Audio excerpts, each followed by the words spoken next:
Good morning. Welcome back to the Celtic Way. I'm your host, John McGinley. I'm joined by Ryan McGinley this morning. I've had a wee break. I'm back. We're here to chat about Celtic. Ryan, we've not spoken for a wee while. Well, we did. We won't let everyone into it, but we did speak off air just before we came live. We don't just come on cold. But I've not spoken to you for a wee while. How are you doing? Things are good, yeah. Seems to be that the transfer window is heating up nicely.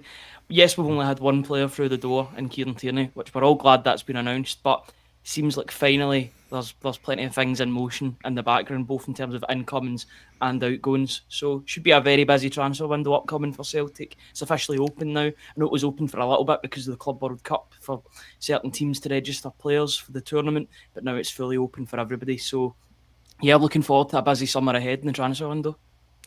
Good morning to everyone joining us in the live chat. Thanks for joining us. A lot of people piling in already, looking for the latest transfer gossip.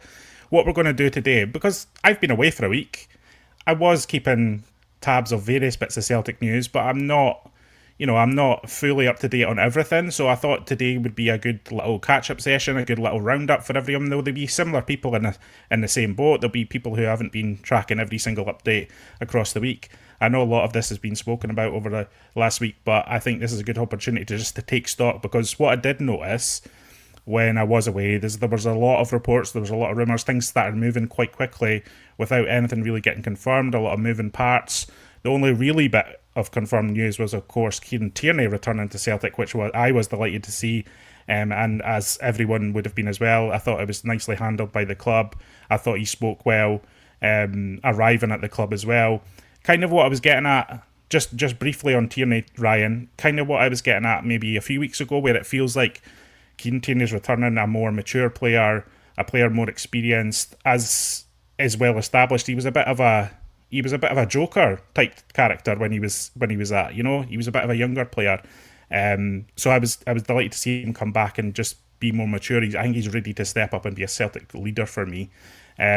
What else is catching your eye in terms of the Celtic news over the last week? I think it's the swiftness of so many rumours already. I know you'll always hear rumours at this time of the season. That's going to happen with Celtic. Celtic are going to be linked with every player under the sun at one point. But it seems like the actual validity of these rumours coming from really established sources as well. They're not as yes, we've had the number of like the Dies of Maeda to Turkey stories, and you kind of look at them and you're thinking, are they 100% true? But with the people that are getting reported that are reportedly incoming to the club, they're really valid names in the journalistic world. It's Sasha Tavolieri, if I can pronounce that properly, the Belgian journalist who's got a couple 100,000 followers. He's linking Celtic with a couple of players. You tend to gravitate to people like that when they're talking about Celtic and treat what they say as truth and as fact. The fact that Celtic have been named a number of times on his social media feed would tell me that the club are looking to do business early on in this window. Said a couple of weeks ago that once Kieran Tierney was announced, that was the one outstanding transfer that was yet to be officially announced by the club. I know they mentioned it in financial reports, teased it in their social media campaign for season tickets.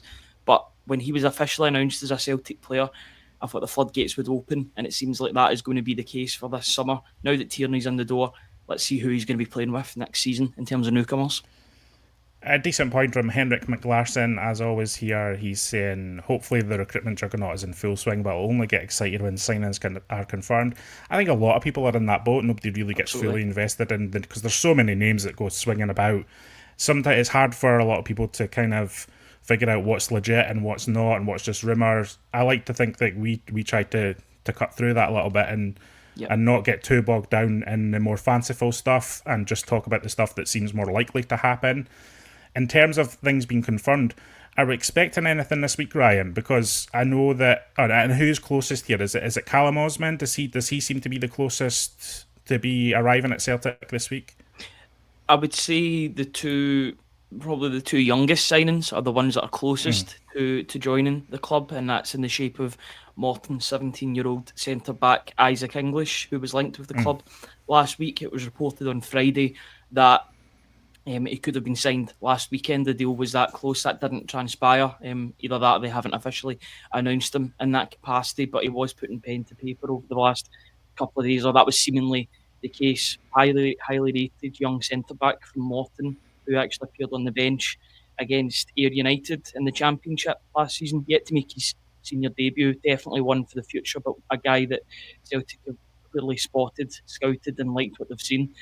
So they're bringing him in. I think a fee of £50,000 was getting reported. So Morton are getting well paid for their youth prospect, and Celtic are bringing in a highly rated prospect from the second division of Scottish football. In terms of Callum Osmond, I think a senior signing, that'll be the one that's most likely to happen this week, because a medical was getting spoken about last week. Callum Osmond, 19-year-old, was trying to make it through into Fulham's first team. Difficult. They've got lots of competition at Fulham. He was offered a new contract. He was a part of the retained list that said he'd been offered a new contract to continue his development at Craven Cottage, but he seems to be moving on to Celtic. 19-year-old Welsh.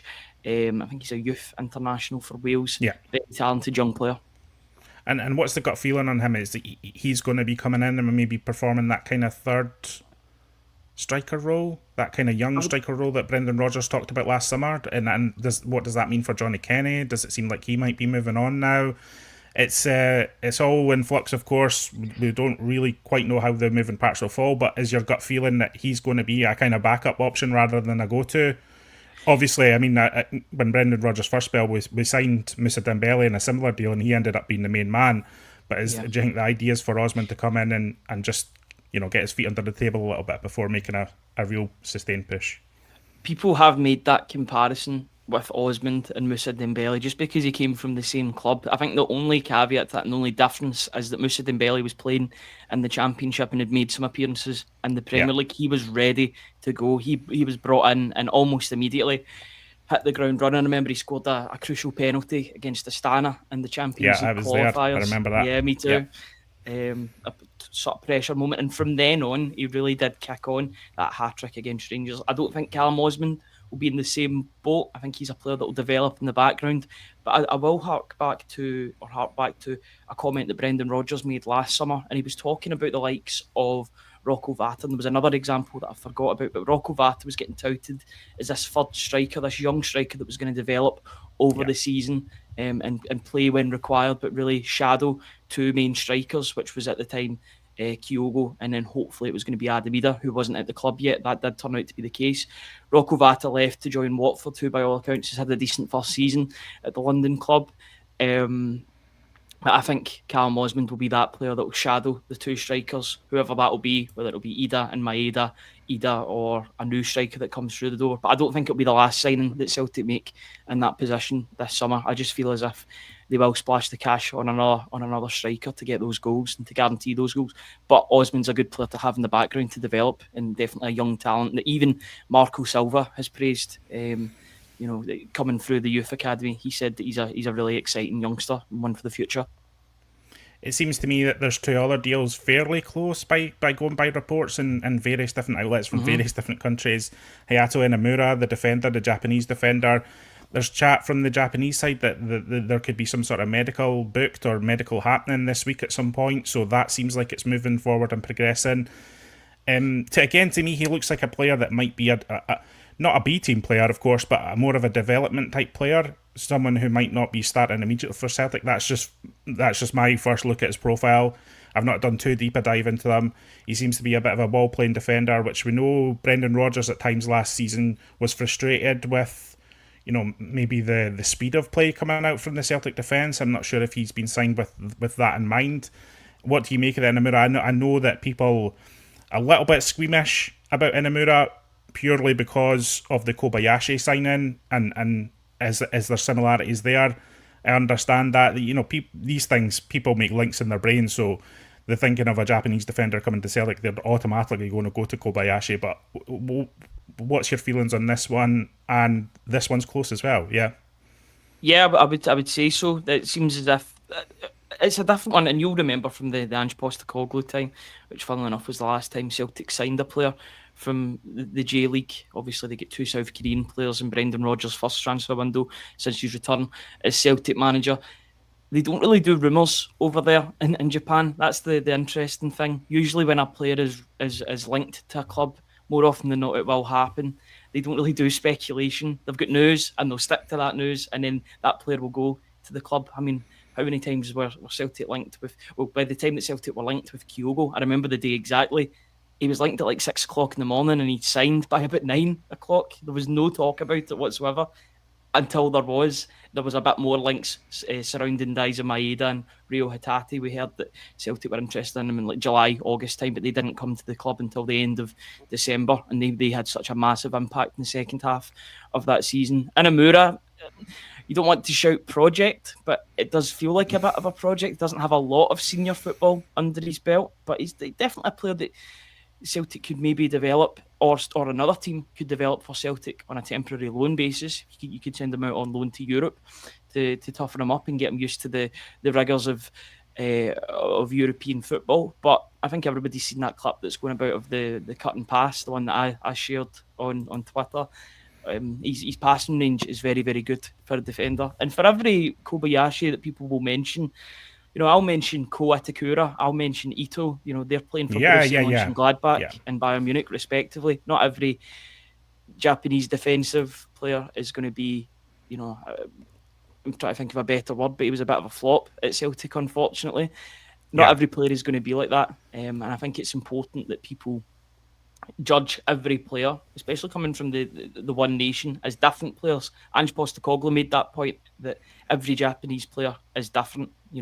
Kyogo, Daizen, Rio Hatate, Tomoki Iwata, and now it could be Inamura. They're all different players. They've all got different skills, and I think it's important to come in with a clear head and a willingness to give a player a chance rather than write them off immediately.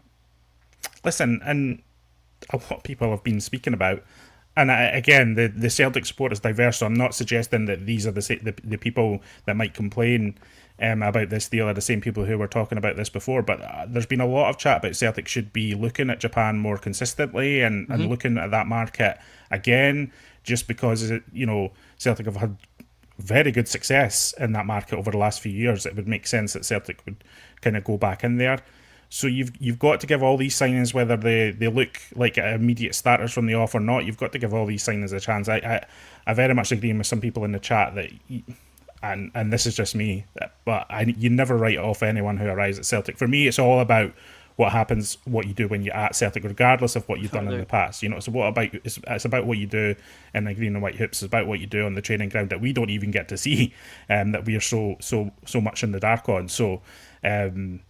You've got to give the signs a chance, and I would be encouraged that Celtic are returning to the Japanese market, just given, the strike rate there for Celtic has been very strong over the last few years. So those two seem more development players, but is Benjamin Nygren or Nygren, however people are saying it, he seems to be the one that could come in and make the most immediate impact at Celtic. Would you agree with that?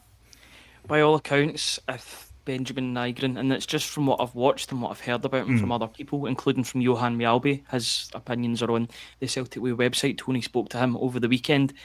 He couldn't be more excited about Benjamin Nygren joining Celtic. I think Celtic, if they can get this deal done, and it seems as if that'll be the case, if they can get it done this week, start of next week, I think they've won a watch with this player, a guy that's done really well in the Danish Superliga. He scored 16 goals in all competitions. Versatile as well, can play on the right, can play as an attacking midfielder and on the left, as well as through the middle up front. Players like that tend to get a game for Celtic. Look at Daizen Maeda. If you can make yourself expendable, then you'll get game time at Celtic. And 23 years old, just made his debut for John Dahl Tomasson's Sweden side. Seems to be an up-and-coming player at Nordsjælland.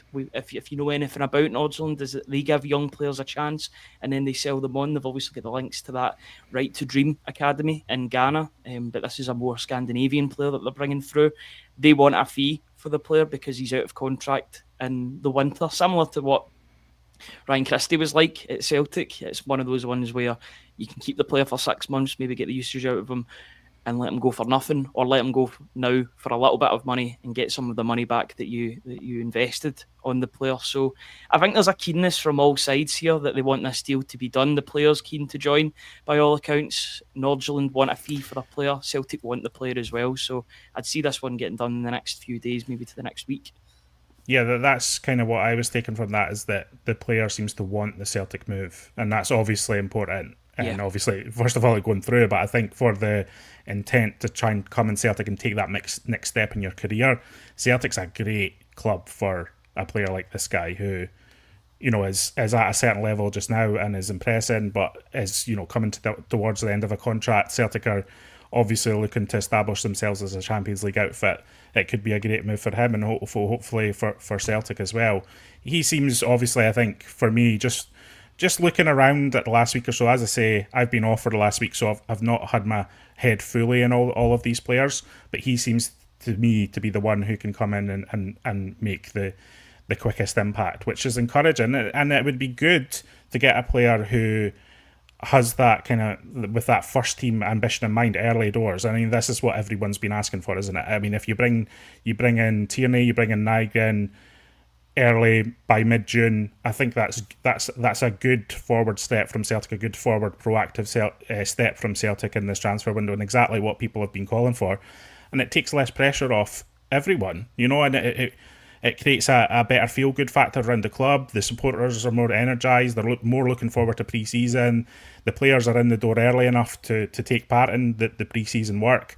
There's no downside to it, me. So it would be good to get a few players in the door early and get working with Brendan Rodgers as quickly as possible.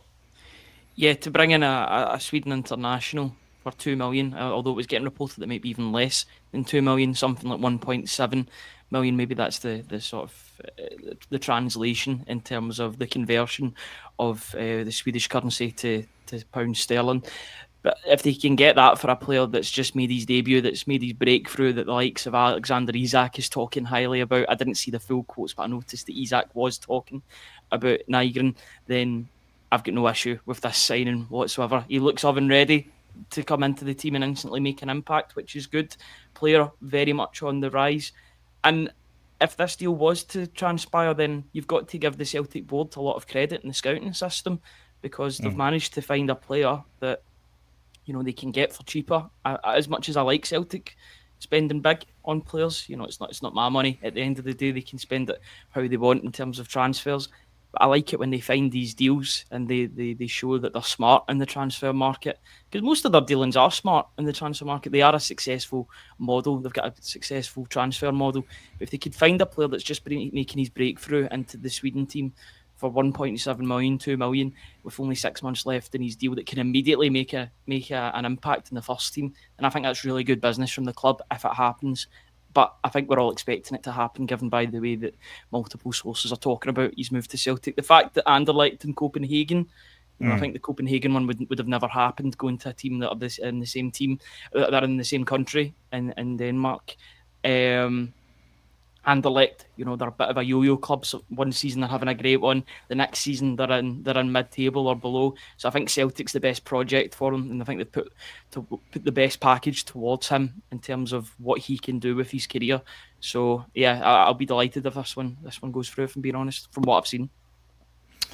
And are we thinking that he is being signed with a view to replacing Nicolas Kuhn? There's a fair bit of chat around Nicolas Kuhn this summer.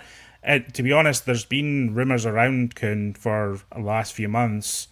I think maybe people putting 2 and 2 together in their head, making 5, just in terms of like a little bit of a drop off in form, and is he motivated to be playing for Celtic? Some of that can be overblown as the season's developing, and as the matches tick by, people make pretty rash judgments. If you're looking at teams being interested in Kuhn this summer, my gut feeling on it, and perhaps my view on it, is that if the money is right for Kuhn, I don't think this is a bad transfer window to be saying goodbye to him at all. I think he was electric in that first 6 or 7 months of the season. That was a great contribution. If Celtic feel like his peak transfer value might be this summer, and that they have a player like Nygren coming in to perhaps perform a similar role, that makes sense to me. And I'm kind of with you, and I don't read too much into transfer fees, to be quite frank with you. I don't think there'll definitely be some people looking at Nygren and thinking, oh, he's only £2 million, sell the project, all that kind of silliness. That's reductive thinking for me. I think you look at the profile of the player, you look at where he is at his career, you kind of look at, is he ready to take a next step? And it seems to me that he might be a guy who is coming in with a view of could go this window, let's get a guy in early who can immediately, without having to search too hard for a replacement, get someone, in the door early to make sure that someone is there ready to step into Kuhn's shoes quite quickly. Yep, and I've mentioned it a couple of times in this morning briefing, but I think it's a very important sort of timeline or link that Celtic have got with a potential transfer that could happen. I think you've got to be watching what's happening with Brentford and Bryan Mbeumo. Brentford are going to come in to a lot of money for Bryan Mbeumo. He's going to make 45, 55, 65 million wherever he goes, to either Manchester United or Tottenham Hotspur. Tottenham have came in because Thomas Frank is now the Tottenham Hotspur manager, and Mbeumo, clearly the best years of his career have been under his management. Had a great season last season alongside Johan Visa at Brentford. So for me, I would be, if I was Celtic, if I was in Celtic's position, I'd be watching how the transfer window starts to take shape over the next few weeks. As much as it looks as if Leipzig are interested in 15 million, you can say it's a good fee for a player that Celtic brought in for 3-4 million. They'd be making a good profit. I'd be watching how the transfer market develops over the next month or so before selling any player. Yes, you've got the Champions League qualifiers, and you want to know what players you'll have in your camp for that game, that two-legged affair. But I'd be watching and seeing how this transfer window develops and seeing the best fee that they can get for the player. Because as much as 15 million is good, I think they could get 20, 25 million for Nicolas Kuhn for a party that are interested. I think at least 20. I thought 15 was a bit on the short side or the low side for a player. His numbers last season, even I was writing about him yesterday, his numbers last season were incredible. It's just the way in which those numbers transpired, in which they're so lopsided towards the first half of the season. I think that maybe takes away from it. If he was to get those numbers but have a more consistent season in terms of performances, there'd be a lot more hype surrounding him. Still great numbers. It's just the way that he kind of tailed off at the end of last season that maybe people have an issue with his performances. If the right offer comes in, I've got no issues with him leaving the club because of the transfer model. That would show that it's successful. But I would be waiting to see how much that they can get, especially from parties that need wingers in the summer. That's a fair point. I'm going to disagree with you here, Ryan. I'm a fan of Nicolas Kuhn, but I think he was an excellent contributor for Celtic. I'm looking at Nicolas Kuhn's profile. I'm looking at the market. I would be surprised if Nicolas Kuhn went for more than 15. If I'm being honest, I don't think he's at that level of an elite potential talent who can.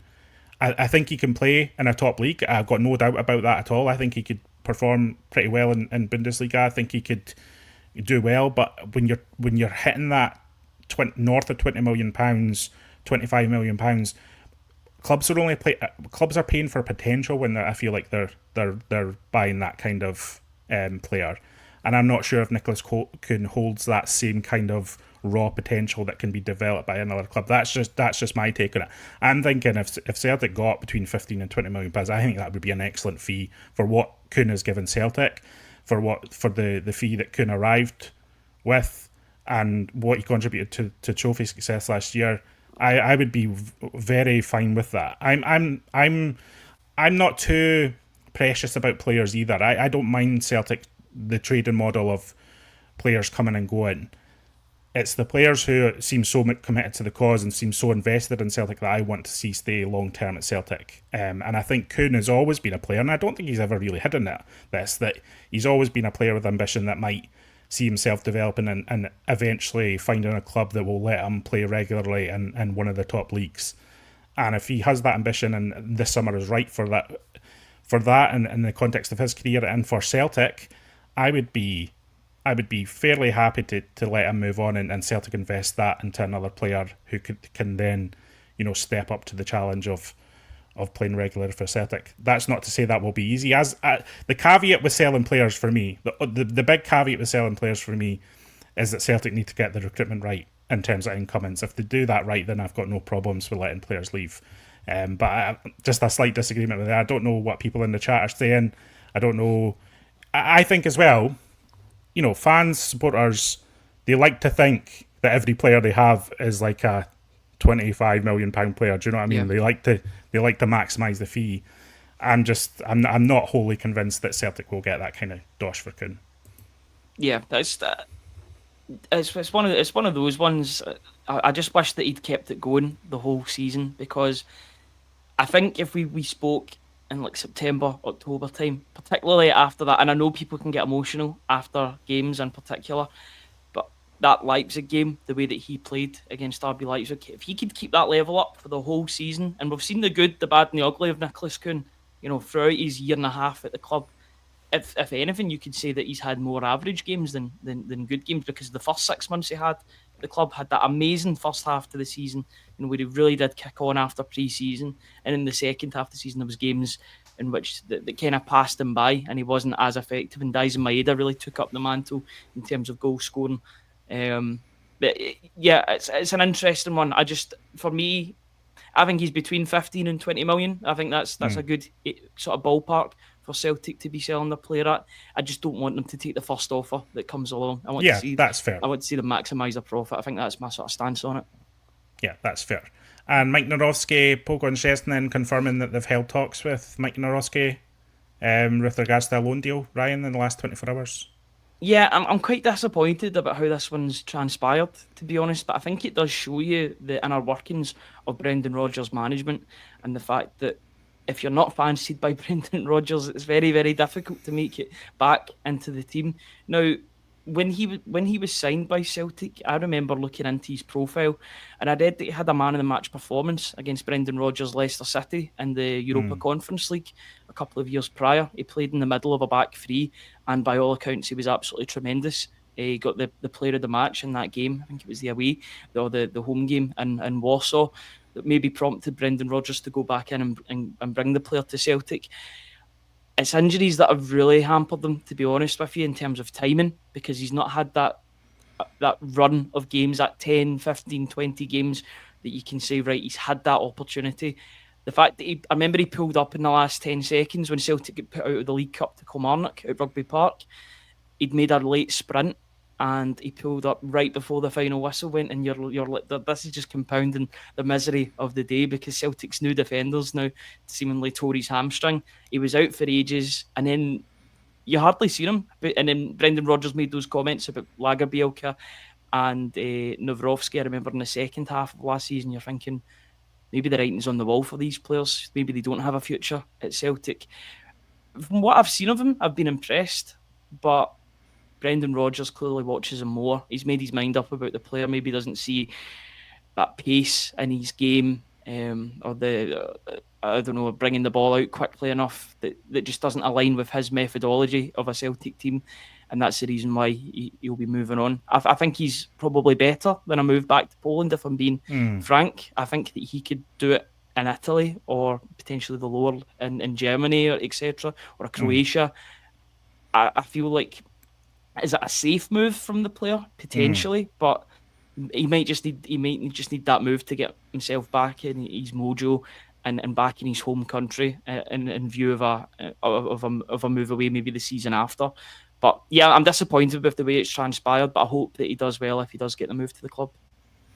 So yeah, for me, Maik Nawrocki, I wouldn't mind Maik Nawrocki staying around as a squad player for Celtic, but the thing with squad players is the player has to want to be a squad player and has to be happy performing that role, and it seems to be the chat with Nawrocki that he's maybe looking for more regular week-to-week football, which we understand, and a lot of players are in that boat, and maybe felt that you can make more of a sustained push into the first team last year. Hasn't quite panned out for him that way, and that seems to be the five main transfer stories at the moment at Celtic, is those three incoming in terms of Hayato Inamura, Benjamin Nygren, Callum Osmond, and then potentially Nicolas Kuhn. That's more gossip, I would suggest it, but Maik Nawrocki seems pretty firmly the potential of him going back to Poland, or at least going out to loan somewhere, is strong. Everything else is a bit is a bit nebulous. There's lots of names doing the rounds. There's names doing the rounds every day, but those three, Inamura, Nygren, and Osmond, they're the ones that people should be focused on at the moment, isn't it? Everything else is just a bit too vague at the moment. Yeah, the one I would maybe bring into the equation is Michel-Ange Balikwisha, because he has been linked with the club previously. There has been numerous reports over the past week that Celtic are interested in him, though I would be interested to see if those links will still transpire despite Benjamin Nygren coming into the club. Will they sign two wingers? For me personally, I think they need at least two wingers to bring that depth, especially with Jota being out, James Forrest getting a little bit older, Yang being uncertain within the ranks of the Celtic support. I think a lot of people maybe made their minds up on Yang. Other people want to see more of him. But that cup final, it stays in the memory, his performance. So you would want the wing positions to be improved upon. If Nygren is to come in and you can see his versatility, I'd like him to be, as much as I like versatility, and I have spoke about that on this podcast today, you like players to be in that one position that they excel in, and that's the position that they just walk into. I'm hoping that'll be the case with him, and that Celtic get another wing off the left-hand side. If that's the case, then they can mix and match and really have a new look attacking outlet and on both sides. What I'd say about Balikwisha is what I was saying about Quistgarden as well. I just feel like if a player is, people outlets and discussion around players, it naturally returns to players who Celtic had been reported to have been interested in the past. I always just think if it goes 2 or 3 transfer windows and Celtic haven't signed the player, it doesn't feel likely that Celtic are then going to go in for the player. As Celtic can drag their feet on transfers. We all know that. But I don't think it ever really... I can't really recall situations where Celtic have been consistently linked with the players for 18 months to 2 years and then end up signing the player. That's just my reading of the situation over time. The Quistgarden stuff obviously isn't happening, and I for me, there's just something about that just falls into the same category. I don't know about you, but listen, there's lots happening. There could be signings this week. Hopefully there is, and that's what we want. As the week develops, we'll obviously have more news here on the Celtic Way. Anything else going on in the world of Celtic that you want to flag up, Ryan? I think we've covered everything to do with Celtic, to be honest. Just delighted that Kieran Tierney's back in the club. I thought, like you were saying, very, very mature in the way that he's speaking. You can see that those 6 years away from developing himself as a human as well as a player, being away from his home comforts, because I think he was staying with his parents when he was playing for Celtic. The fact that he moved down to North London or just outside London and became a man essentially down south. So I think Celtic are bringing that leader back into the team. There's your next... don't want to say there's your next captain, but there's one of your main candidates for the next captain at the club, you would say, if he does stick around that long. I think he will see out that 5 years at least with Celtic. I think he's happy to be back and Celtic are happy to have him back. But it's equally as important that Celtic bring in another left back to support him and push him on. Yeah, everyone's always in a rush to retire Callum McGregor, aren't they? I always think that he's still. I think he's just turned 32 actually. So he's not still the 31. I was saying all last year, Callum McGregor's only 31. He's not retiring anytime soon. But I think he did turn 32 a few days ago. So yeah, I've seen that come up. The notification came up. Yeah. So we are going to be back tomorrow. We might be a bit later tomorrow, folks, because we've got various stuff that we've got going on. We might be a little bit later in the day. It's definitely not going to be at 10 o'clock in the morning. We're not going to be live on YouTube at 10 in the morning. So it might be a more of a lunchtime briefing or a mid-afternoon briefing tomorrow. But we will be on YouTube at some point talking about whatever happens over the next 24 hours and taking a look at other stuff as I get my head back in the Celtic game after being off for a wee bit. Ryan, thanks for joining us. Thanks for joining us live in the chat, everyone. Thanks for joining us below in the comments if you are. It's great. Subscribe to the channel. There'll be lots more happening at Celtic over the next few weeks, and we're going to be through it all. I'm looking forward to seeing where Celtic go from here, Ryan. Yeah, here's to the transfer window, and hopefully it's a busy one for Celtic. Perfect. Thanks, everyone. We'll be back tomorrow chatting more about Celtic.